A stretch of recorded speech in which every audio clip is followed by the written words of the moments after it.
On vous l'a promis, le voici, le mode d'emploi du CBD ou cannabis légal. En effet, la loi est claire, si le cannabis contient plus de 1% de THC, la substance qui rend stone, il est illégal.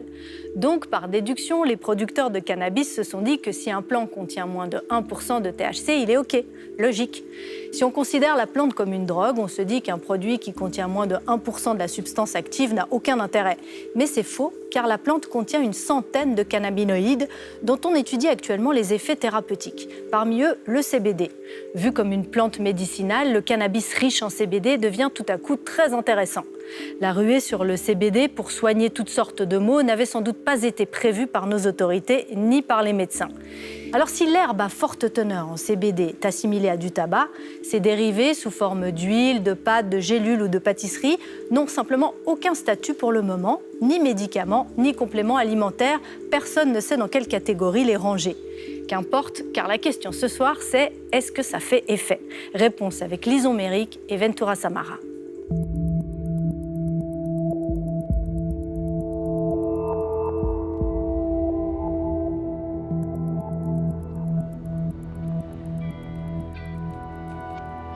C'est extrêmement dur actuellement à pouvoir gagner sa vie en faisant que de la restauration de meubles. Je faisais mon métier, je le fais presque plus parce qu'il n'y a plus de travail, quoi. Dans une zone industrielle genevoise, cachée au fond d'un atelier d'ébénisterie et installée sous des lampes qui imitent parfaitement la lumière du soleil, ces plantes de cannabis n'ont rien de clandestin. On va les arroser d'ici ce soir, on va être obligé. Il y a quelques-unes qui sont lourdes et quelques-unes qui sont très légères. Une belle récolte. Ouais. Je cultive du cannabis pour le CBD. Le cannabis légal, ce qu'on appelle actuellement, ce qui se vend actuellement sur le marché, et pas le THC qui est vendu au noir, quoi. À l'œil, rien ne distingue une plante de cannabis légale d'une illégale. La différence est dans la loi. En Suisse, le cannabis est interdit s'il contient plus de 1% de THC, la substance qui en fait une drogue. La loi ne dit rien des plantes qui contiennent moins de 1% de THC. Le THC, c'est la molécule psychoactive du cannabis. Mais la plante contient 60 autres cannabinoïdes, parmi eux le CBD ou cannabidiol, auquel on prête des vertus médicinales. Par hybridation, on peut sélectionner des plantes de cannabis qui sont à la fois pauvres en THC et riches en CBD. Alors le THC, le plus haut que je suis monté, c'est à 0,97. On est presque arrivé dans le 1. Et le plus haut en CBD, c'est 21,6. Un cannabis qui remplit les conditions pour être commercialisé dans une de ces boutiques de CBD qui ont fleuri dans les villes suisses. Avec un look convivial et rassurant, elle se démarque de l'univers du deal de rue. Notre produit phare, c'est la Geneva Aid, donc, qui est cultivée ici à Genève. Le prix est de 14 francs le gramme. C'est très élevé en CBD. Des produits très surveillés. Pour chaque lot, l'Office fédéral de la santé publique exige l'analyse des substances que la plante contient. Et nous, on les fait de toute façon pour être sûr que notre produit ne contienne pas plus de 1% de THC, sinon, bien sûr, ça serait du stupéfiant. Bien sûr, ça, ce sont des laboratoires qui sont certifiés par l'État et qui nous permettent de garantir le produit que nous avons. Dans le marché noir, on est entre, on va dire, en moyenne à 25% de THC, donc c'est extrêmement fort. Donc les gens ne le supportent plus, donc ils viennent chez nous pour pouvoir fumer leurs joints sans avoir les effets psychoactifs, et du coup, ça leur plaît. Et après, on a l'autre partie des personnes qui viennent là pour un côté, on va dire, thérapeutique, donc qui sont plus à la recherche de tout ce qui est huile et comestible, pour justement soigner des douleurs ou des problèmes de sommeil, ou tout simplement pour se décontracter, parce que c'est des gens très stressés.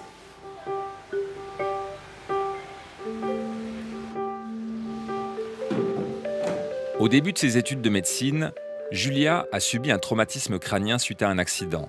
Elle avait 20 ans. Bonjour. Bonjour Julia, comment ça va? Bien, et vous? Super, merci. Qu'est-ce que je peux faire pour vous? Alors, j'aimerais comme d'habitude des gouttes, mais je crois que vous avez plein de nouveaux produits. Donc on a celle-ci qu'on a d'habitude, Oui, qui c'est est à 13%. Mais on a aussi maintenant le 20% et le 47%. Celle-là 16%. que j'ai l'habitude. Voilà, elle marche bien, elle fonctionne bien Ouais, comme tu me l'as ouais. dit. Donc maintenant, continue là-dessus. Les cookies, Voilà, alors c'est maintenant, infect ou pas trop? Non, alors justement, l'avantage des cookies et des chocolats, c'est que dedans, il n'y a pas le goût de cannabis. Voilà, ça fait un total de 144 francs, s'il te plaît. On pensait effectivement qu'au début, on allait quand même avoir une clientèle relativement jeune. Et en fait, ce n'est pas du tout le cas. Nous visons là, actuellement une clientèle qui se situe entre 35 et 80 ans. Malgré l'accident, Julia a terminé ses études et s'est spécialisée en rééducation. Elle porte un double regard sur les effets du CBD, celui du médecin et de la patiente. Elle a tenu à nous montrer le temps que lui prennent les moindres gestes du quotidien.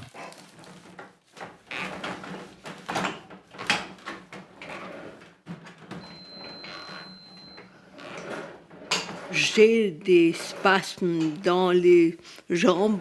C'est pas franchement douloureux, mais c'est juste intolérable. Quoi, vous avez, ça vous crispe parce que vous avez envie de bouger, vous ne pouvez pas faire autrement que de bouger. Julia a bien essayé plusieurs médicaments pour soulager ses spasmes, mais leurs effets secondaires l'ont poussée à les abandonner.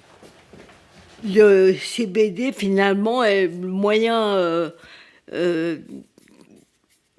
qui agit le plus vite et le mieux. Et avec le cannabis, moi, j'ai l'impression que je ne vais pas interférer avec ma chimie interne. On m'a dit dans le magasin d'en mettre 8 gouttes. 8. Vous avez compté 9, mais en fait, il y en a une qui est partie à côté. Alors, ça sent pas très très bon. Et ça a cette allure-là. Et voilà. Et là, c'est surprenant parce que ça commence déjà. Je commence déjà à me sentir très cool. Et puis me sentir d'avoir. Ce qui m'ennuie clairement, c'est de trembler. Et peut-être que je tremble un petit peu moins. C'est probablement subjectif. Peu importe. Quelques minutes après la prise de CBD, Julia répète pour nous les mêmes gestes qu'avant notre entretien. Alors on va voir si ça tremble moins qu'avant.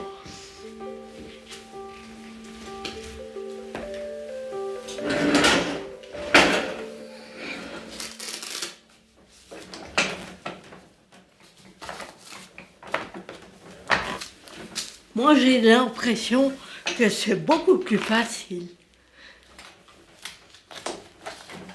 On ne l'a pas chronométré, mais je crois qu'il n'y a pas photo. Des vidéos de guérison miraculeuse grâce au cannabis, on en trouve par dizaines sur Internet. Mais même si on prête toutes les vertus au CBD, les études scientifiques sérieuses manquent cruellement à son propos. À l'enthousiasme des patients répond souvent l'embarras des médecins, y compris celui de la docteure Barbara Broers, pourtant ardente défenseuse de l'usage médical du cannabis.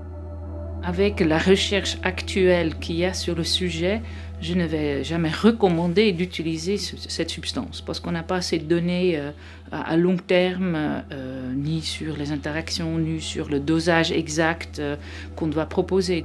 Toutefois, je peux discuter avec les patients de c'est quoi le CBD, c'est quoi les cannabinoïdes et pourquoi, oui ou non, ça pourrait éventuellement aider dans leur situation spécifique. Ce qu'on sait actuellement, c'est que le CBD a certains effets, peut-être contre l'anxiété, dans le domaine immunitaire, dans le domaine oncologique, dans le domaine de l'épilepsie, voilà. Et qu'il y a le THC qui a des effets pour des nausées et des vomissements et pour des contractions musculaires. Et Pour certaines personnes qui tolèrent mal les traitements standards, des médicaments à base de cannabinoïdes peuvent vraiment être des médicaments intéressants. Depuis une vingtaine d'années, on découvre que notre corps produit des substances très similaires aux molécules actives du cannabis. C'est ce que l'on appelle le système endocannabinoïde. Cette équipe de chercheurs l'étudie pour comprendre le rôle qu'il joue dans le cerveau et le système nerveux. Les cannabinoïdes produits par notre corps proviennent d'acides gras, mais leurs effets sont très similaires.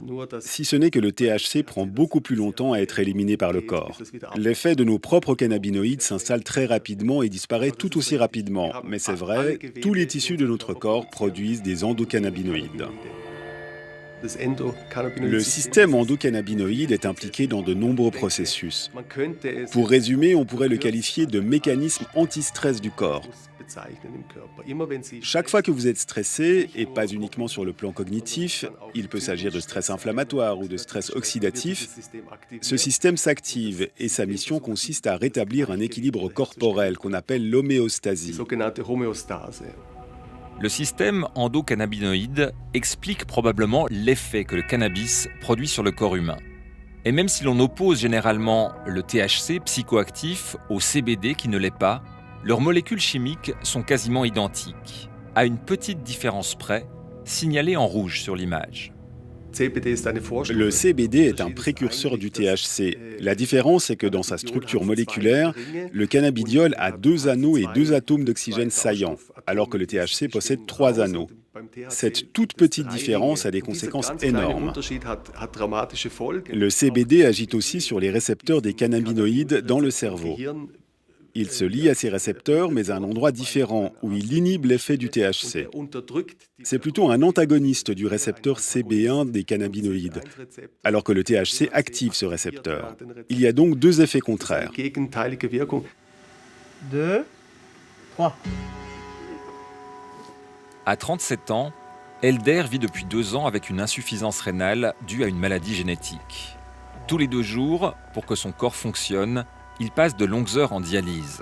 Sa maladie entraîne diverses douleurs. Des migraines, douleurs articulaires, musculaires, des crampes, beaucoup de crampes la nuit. Pour soulager ces douleurs, Elder a multiplié les médicaments, dont des dérivés de morphine, comme le Tramal.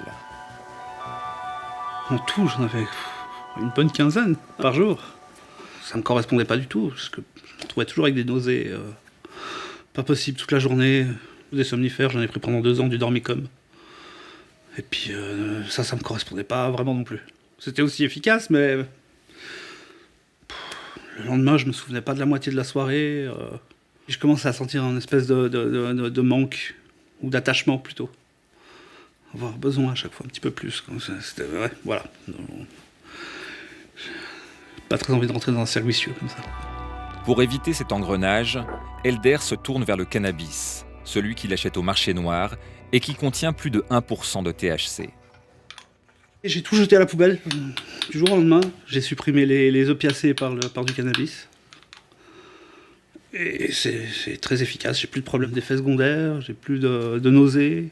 Et ça me permet de tenir la journée en forme. C'est ça mon petit rituel, je me fais ma petite tisane. Et je la sirote devant la télé comme une tisane normale. Et voilà, je regarde un film.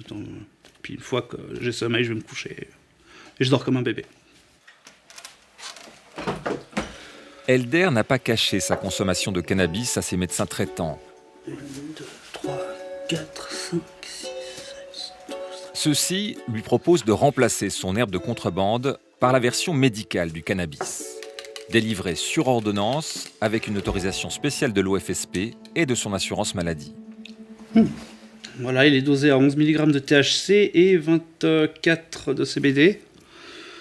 Je dois prendre 25 gouttes le soir à la place de la tisane. Ça se passe comment ?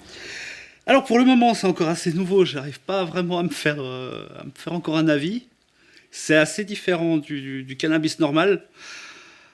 C'est moins fort.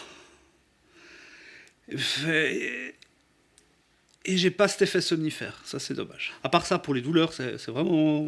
Ça marche très très bien. Puis c'est un produit qui peut se prendre aussi la journée parce qu'il n'y a pas vraiment d'effet psychotrope. Dans une vallée bucolique du canton de Berne, la petite ville de Langnau est aussi la capitale suisse du cannabis médical. C'est dans cette pharmacie que Manfred Fankhauser prépare la plupart des prescriptions de cannabis sur ordonnance délivrées en Suisse. Il propose plusieurs formes. Du THC pur, appelé dronabinol, du CBD pur, ou encore des extraits de cannabis tirés de la plante elle-même qui combinent les deux substances. Un marché en pleine expansion. Cela a fortement augmenté au cours des dernières années. En une année, le nombre de patients a presque doublé. On a constaté une augmentation énorme pour presque tous les produits. Le dronabinol, le CBD, la teinture, l'huile, toutes les préparations. Précédemment, l'initiative venait pratiquement toujours du patient. Le patient allait trouver son médecin qui lui répondait « Je ne connais pas ce produit, je ne sais même pas si c'est autorisé ». Ces dernières années, la connaissance en la matière des médecins a nettement augmenté. Il y a eu des comptes rendus, de nombreux articles scientifiques dans la presse spécialisée. On le remarque aujourd'hui, les médecins s'adressent fréquemment à nous. Des spécialistes des cliniques universitaires qui se renseignent pour un de leurs patients, qui aimeraient essayer et qui demandent comment procéder. Des spécialistes qui répondent à la demande de leurs patients, mais qui restent toutefois prudents. Je pense que le potentiel du cannabis est en partie surestimé. On a parfois l'impression que le cannabis convient à tous, je ne le crois pas. J'estime que c'est un médicament très précieux, mais pas pour tout le monde. Je vais faire des pâtes? Oui. Avec des lardons? Et de la viande. Ah bah oui. Dans le cas d'Elder, le cannabis médical lui permet d'attendre, sans trop d'inconfort, qu'on puisse lui greffer un rein. En ce moment, je vois pas trop d'avenir. Je vis au jour un peu le jour. Enfin, les dialyses, c'est un peu comme un travail, du coup, un travail à mi-temps, parce que je passe quand même beaucoup de temps là-bas. Et puis le reste du temps, j'essaie d'avoir la vie la plus active possible la journée. Je gagne quand même un peu de forme, parce que la journée, j'ai pas de nausées la journée, donc je reste actif. Je peux prendre la voiture, je peux aller me la promener, je peux aller au parc. Je reste fatigué quand même, mais la fatigue, elle est beaucoup plus supportable. Bah oui, tu dois m'emmener à l'école par exemple. Bah oui, je suis bien obligé de t'amener à l'école, sinon tu vas faire comment? Bientôt, tu iras toute seule, t'inquiète pas.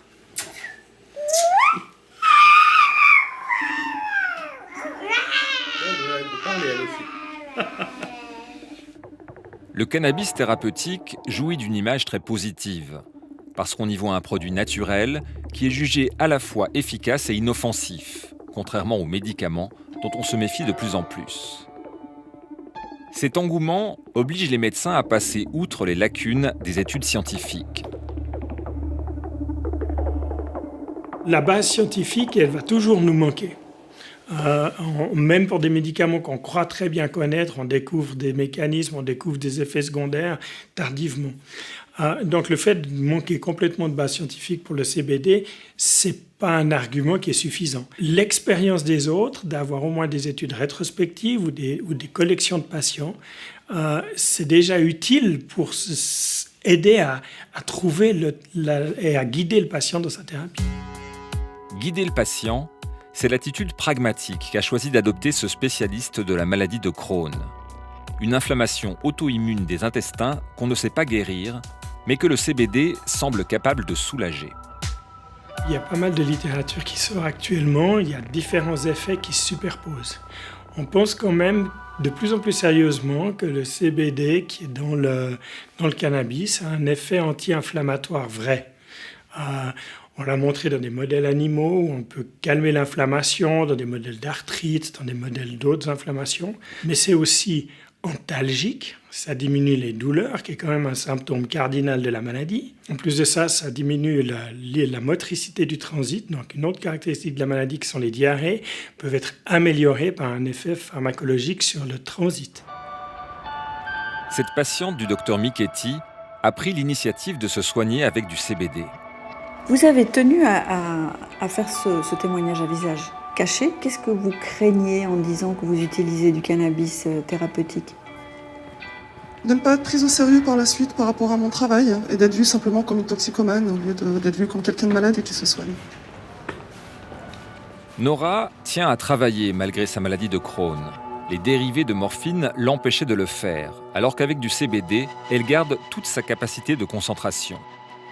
Alors ça m'enlève pas complètement les douleurs, mais ça va m'aider à les supporter. Vous en prenez à quelle fréquence ?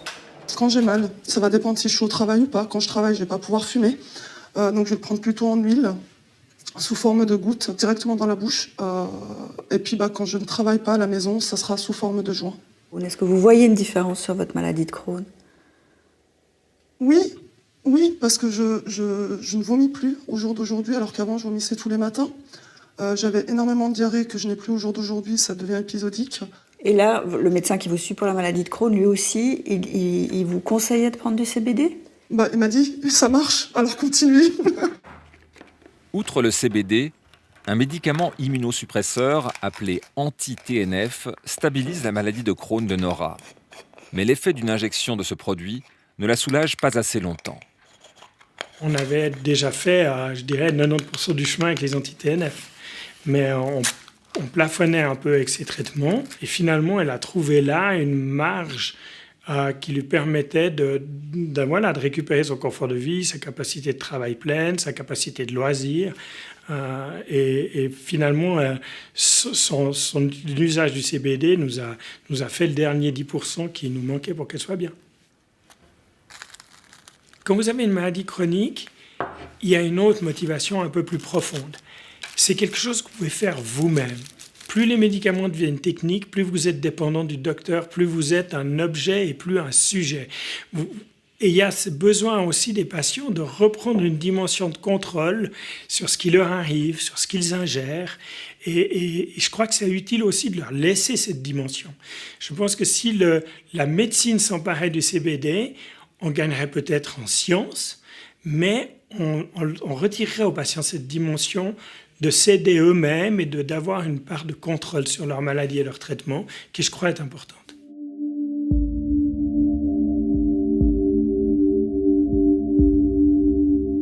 Difficile donc de savoir si on parle d'une mode, d'un placebo ou d'une plante médicinale aux effets biologiques que l'on peut mesurer si on prenait la peine de le faire.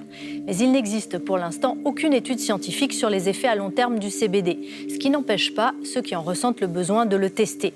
Après tout, il est en vente libre et les spécialistes des substances addictives sont plutôt rassurants. La consommation de cannabidiol aurait peu ou pas d'effets secondaires du moment qu'il n'est pas fumé. Et s'il peut rendre la vie un peu moins dure à ceux qui souffrent, pourquoi pas ? La suite du reportage.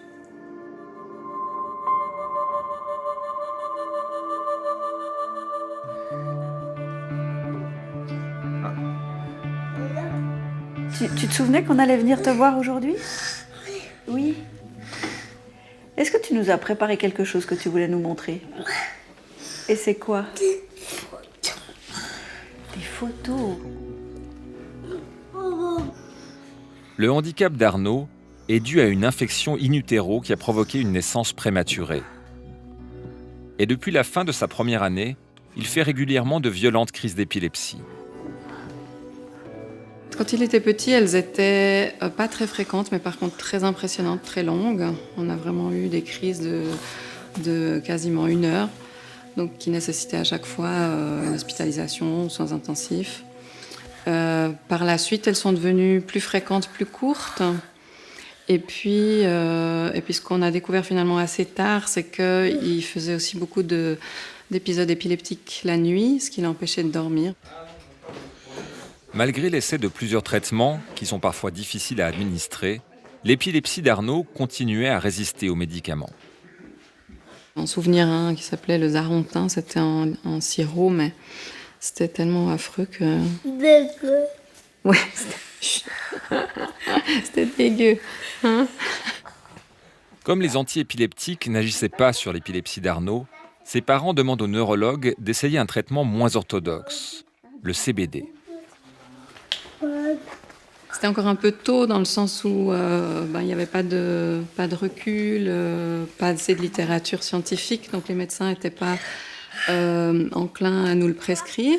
Et puis c'est en 2016, le neurologue qui le suit, il a été d'accord en fait de prescrire le CBD. C'est vraiment au cas par cas. Il faut essayer et voir au bout de quelques semaines à quelques mois si oui ou non on a un réel bénéfice et quelle est la tolérance. Je pense qu'il faut être aussi très honnête avec les parents qui ont beaucoup d'attentes et leur dire on va l'essayer, on espère que ça va marcher, mais sachez que on est moins d'un enfant sur 2 qui va répondre. Ouais, faut bien y aller. Après 6 mois, je commençais à désespérer un petit peu en me disant bon, peut-être qu'effectivement ça marchera pas. Donc on était un peu dans le doute. Mais je dois dire aussi ce qui nous a incité à continuer, c'est qu'on a quand même vu un effet sur sa spasticité. Il a une rigidité des membres, il est assez spastique et puis il était sous baclofène contre la spasticité et puis en fait on s'est débarrassé en fait du baclofène et la situation s'était pas du tout empirée, voire plutôt améliorée au niveau de la possibilité de détente musculaire. Finalement, presque 9 mois après l'introduction du CBD, la famille d'Arnaud constate enfin une amélioration de son épilepsie. Depuis, en fait, Arnaud fait plus du tout de crise durant la journée. Ses nuits se sont nettement améliorées aussi. Face à une épilepsie résistante, les neurologues combinent parfois plusieurs traitements complémentaires. Au fur et à mesure qu'on introduisait le CBD, on baissait aussi ses autres médications. Parce qu'il prenait 3 antiépileptiques. On s'est débarrassé totalement d'un. Et puis les autres, on les a diminués drastiquement, vraiment de moitié. Donc il y avait une bonne combinaison entre le CBD et puis les autres médicaments. L'huile de CBD prescrite à Arnaud est minutieusement fabriquée par la pharmacie de Langnau. Nous devons pouvoir démontrer que notre produit à base de CBD est très pur et qu'il correspond à une qualité pharmaceutique. Ce n'est pas simple à réaliser. Nous devons être en mesure de fournir un certificat d'analyse de pureté. On peut attester que notre produit est pur et on peut être certain à 100% qu'il ne contient pas de substances polluées ou impures. Clique sur le mot où tu vois la lettre A. Bravo. Donc vous diriez qu'il a une meilleure qualité de vie, quelque chose comme ça? Ouais, je pense que ça c'est assez juste, ouais. Oui. T'es d'accord avec moi? Tu trouves que tu as une meilleure qualité de vie? Oui. C'est bon. C'est bon? Ce que j'espère pour lui, c'est qu'il puisse avoir un maximum d'autonomie, qu'il puisse trouver du plaisir dans des tâches qu'il aime faire. Il est à l'école, donc il apprend à lire, à écrire. Après, son futur, ça reste un grand point d'interrogation.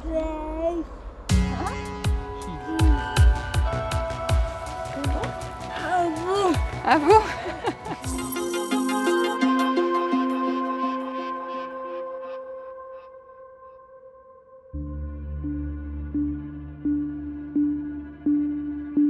Les parents d'Arnaud ont trouvé avec le CBD un moyen de soulager leur fils et de diminuer les médicaments antiépileptiques qui, eux, ont des effets secondaires avérés.